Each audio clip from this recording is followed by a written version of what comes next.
Vriende, goeiemôre. Dis Maandag die 21ste Junie. Dis die kortste dag van die jaar. Onthou dit om sommer net so terloops. En ons is by Koffiekuier 452. Nou, ek het Saterdagoggend gesê dat ek graag vanoggend so 'n paar laaste opmerkings wil maak en eintlik Habakuk 3 vir my en jou in ons eie lewe so 'n bietjie wil inbreek, dieper. En ek hoop dat jy Saterdag en gister so 'n bietjie kans gekry het om eintlik daaroor na te dink, dalk met iemand te praat oor Habakuk en die boodskap van Habakuk. Gisteroggend se erediens het ek so 'n bietjie gepreek vanuit Matteus 10 rondom die hele gedagte van waarvoor is ons bang in hierdie lewe. En ek bedoel, daar is 'n stukkie gesond bang wees, versigtig wees vir goed wat gebeur, maar dis op daai irrasionele vrees wat ons eintlik lam maak. En ek dink Habakuk sluit vir my so mooi daarbey aan om te sê, ja, daar's goed wat ons nie oor moet kyk, daar's goed wat ons van kennis moet neem, en ons moet versigtig wees, maar op die ou end is ons lewens in God se hande. En ons kan hom vertrou daarvoor. So, vriende, as ek so 'n paar opmerkings weer kan maak oor Habakuk 3, onthou nou daardie eerste versigtiging eintlik in vers 2, vers 1 is mos nou maar net die inleiding om te sê, dis gebed van Habakuk, op die wysie van 'n klag nie. Nou vers 2 se versigtiging is dat Habakuk sê, Here, ons het gehoor wat van u vertel is in die verlede, dat u groot goed gedoen het, en dat u wonderlik is, en ons vervul met ontzag daaroor, maar doen dit nou weer vir ons. Nou, vriende, as ek en jy daaroor nadink, wanneer die liturgie van die lewe met hierdie smeekgebed begin, dat die Here weer sal kragtig optree soos in die verlede, kan ek en jy in ons eie lewens en in die geskiedenis van mensdom terugkyk en sien hoe God op wonderlike maniere telkens ingegryp het. Hoe die Here regtig kragtige dinge gedoen het in 'n geloofsgemeenskap, in 'n familie, in 'n individu se lewe. Ek kan in my eie lewe sommer terugkyk na 'n klomp momente waar ek gedink het, weet, daar's nie meer hoop nie, dit is regtig nag, so wat ons nou maar in Afrikaans sê, waarin God uitkomste gegee het. Ek het so tyd gelede met die ouens hier in Lorraine ons verhaal vertel rondom Alexander, en toe hy deur die skorpioen gesteek is, meeste van julle sal dit sekerlik ken, waar ons regtig moed verloor het en gedink het, hierdie kind gaan sterf. En die Here het hom vir ons teruggegee. En dis nou amper 22 jaar later, wat dit met hom goed gaan. En so kan 'n ou opnoem, klomp insidente in jou lewe wat jy regtig net gevoel het, maar dit moeilik, en nou vandag as jy terugkyk en dit onthou, dan besef jy, God werk kragtadig in ons lewens. En daarom die gebed wat Habakuk bid, om te sê, Here, ook nou in ons tyd, laat ons dit weer beleef, laat ons dit weer ervaar. En dan vers 3 tot 15 is daar die visioen wat Habakuk eintlik sien van hoe God dan nou sal kom om die Galdeërs wat hulle bedreiging was in die konteks waarin hulle geleef het. Hoe God dan nou sal kom om eintlik 'n oordeel oor die Galdeërs te vel. En dat hy vir hulle sal verpletter en sodat sy volk gered kan word. En dit gaan, en ek dink mense moet dit baie mooi hoor, dit gaan nie daaroor dat God net volke wil uitroei nie, dit gaan oor die redding van sy volk, van sy kinders, van diegene vir wie hy lief is. En dan vers 16 tot 19, wat sê, maar hy sal weer vir ons uitkoms gee, en daarom kan ons nou sing, al is daar geen vyeboom wat bot nie, en daar's nie druiwe aan die wingerd nie, ons kan nou reeds ons verheug, ons kan jubel en juig, want God is ons redder. Nou, vriende, hierdie gebed van Habakuk gee vir ons as gelowiges, eintlik wil ek weer sê, 3 liturgiese bewegings, 3 momente wat ons in negatiewe omstandighede kan gebruik om nader aan die Here te kom. In die eerste plek kan ons behoefte aan redding, ons nood, kan ons voor die Here kom uitspreek en eerlik aan hom kom bekend maak.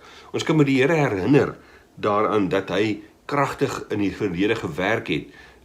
Ons mag maar vir hom daaraan herinner, want dit bly in die eerste plek ons eerste opsoek in ons verhouding met die Here, om te sê, Here, ek wil die merkers wat u in die verlede gemaak het in my lewe, ek wil dit onthou, en ek herinner u eintlik daaraan, dat u getrou sal bly, ook aan die kinders, ook aan my. So die eerste beweging is daai ding om te kan sê, kom sit jou lewe voor die Here neer, kom herinner hom aan wie hy is, wie jy is, en wat hy reeds in jou lewe gedoen het.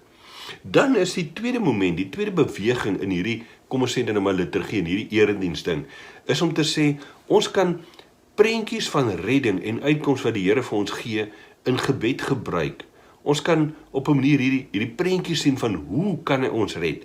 Hoe gaan hy ingryp in ons lewe? Hoe gaan hy ons omstandighede verander? Veral dan nou, kan ek dan maar sê, prentjies wat van die Bybel kom, wat gegrond is in God se skepingsmag, in die ontsag waarmee mense deur die eeue heen na hom gekyk het, in die ingrype wat hy gedoen het in nasies se wel en wee, en daar's baie uit die geskiedenis uit wat ons kan onthou, wat ons kan sê, maar Here, onthou jy daardie moment, Here, onthou hierdie ding, dis hoe jy ingegryp het, en ons wil graag hê dat jy dit nou so sal doen ook, dat ons op 'n manier ook daardie visioen sal kry, wil ek amper sê, van wat is dit wat ons nou ons behoefte is, en hoe kan ons dit voor die Here neersit, om te sê, as ons nou, Here, kon 'n towerstafie swaai, en ons omstandighede verander, ons dink hierdie goed sou kon verskil maak, hierdie goed sou kon werk, dis natuurlik sy reg om te besluit hoe, maar ek en jy kan dit verwoord, dit stimuleer op 'n manier, vriende, ons verbeelding, sodat ons in 'n gesamentlike gebed by die Here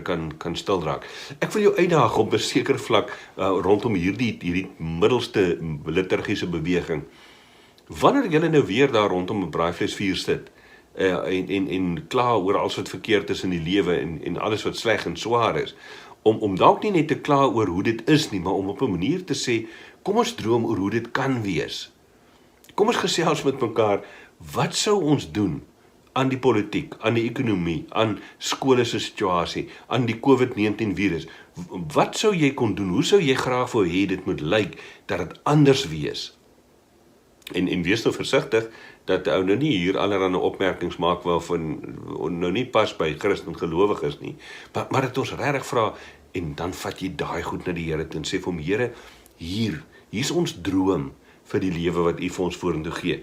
En dan in die derde plek, vriende, kan ons daardie selfde geduld van Habakuk aan die dag nie. Nou ek weet, dis moeilik vir ou soos ek is nie baie geduldig van nature nie, maar kan ons op 'n manier besef, verandering, vernuwing, genesing, noem dit wat jy wil, kom van die Here af.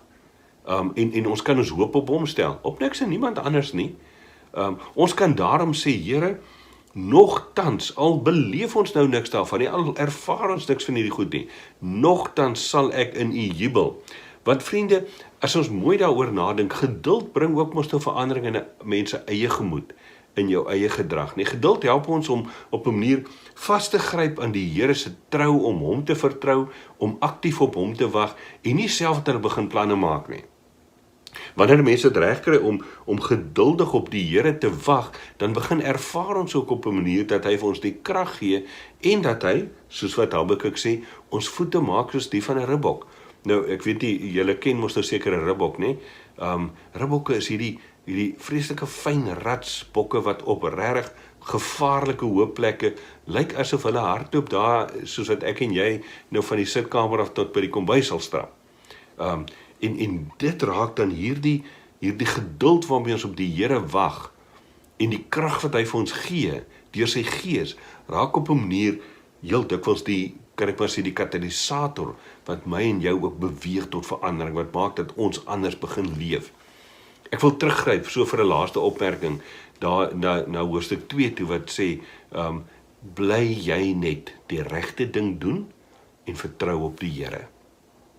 Vriende, ek hoop en ek vertrou dat Habakuk so op 'n manier vir jou en vir my gehelp het om weer 'n bietjie na te dink oor ons eie konteks, oor ons eie omstandighede. As 'n hele klompie mense wat vir my boodskappe gestuur het, ook op die YouTube kanaal kommentaar gelewer het, om te sê, dankie, Habakuk gee vir ons weer hoop. Habakuk help ons om midde in die omstandighede waarin ons leef, COVID-19 se vlak 3 inperkings, met alles wat daarmee saamgaan, om tog verby dit te kyk en vir God raak te sien, en met 'n stuk hoop te bly lewe.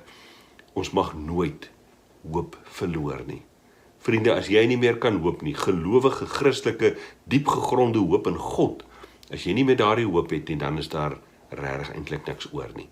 Kom, ek en jy gaan leef vandag ook met daardie hoop. In hierdie week wat kom, gaan leef daardie hoop uit as gelowiges, om te sê, ja, ons weet omstandighede is sleg, ons weet dit is swaar, ons weet dit is nie maklik nie, ons weet dit is onregverdig, en noem maar al die goed op. Maar ons sal in die Here bly jubel, want hy is ons God en ons redder. Hy gee vir ons krag, en hy maak die lewe vir ons die moeite werd. kom ons leef dit vandag, elke dag uit. Ons bid saam. Vader, baie dankie dat ons 'n boek soos Habakuk kon deurwerk. Here, dat U hierdie profeet van U gebruik het om jare gelede al 'n situasie raak te sien, onder woorde te bring en eintlik voor U te kom neersit, sodat ons ook vandag ons eie konteks daarin kan inplaas en kan sê, Here, ons sit ook onsself en ons omstandighede voor U neer. Vader, dankie dat ons kan weet dat U deur die Gees by ons is, dat U vir ons inderdaad die krag gee om ook die uitdagings van die lewe te hanteer, en dat ons met hoopvolle oë na U kan opkyk en sê ons weet waar ons redding vandaan kom. Seën vir ons en gebruik ons as gelowiges om ook hierdie hoop in die wêreld in te dra, sodat mense U sal eer en U sal verheerlik. Ons bid dit, Here Jesus, in U naam alleen. Amen. Vriende, ek het nagedink oor wat ons volgende gaan doen, en wat van Romeine? Daar's 'n paar mense wat gesê het, kan ons nie Romeine deurwerk nie?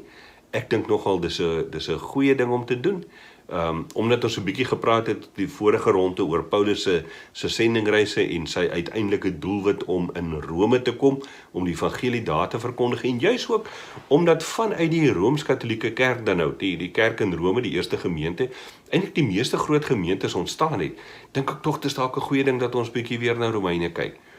So, ek hoop is reg met julle, ons gaan dan van môre af Romeine deurwerk. Ons gaan dalk ook so 'n bietjie vinniger deurwerk, in terme van 'n hoofstuk vat op 'n dag en daaroor nadink. Maar ek sal nog kyk. So, môreoggend wys ek vir jou weer Bible Project se video van Romeine, en dan woensdagoggend lees ons Romeine 1, daar die eerste hoofstuk met mekaar saam. Intussentyd, geniet jou maandag, ek hoop nie hy is te blou nie, en geniet jou koffie. Ons sien mekaar dan woensdagoggend as ons met Romeine 1 begin saam lees. Mooi dag verder.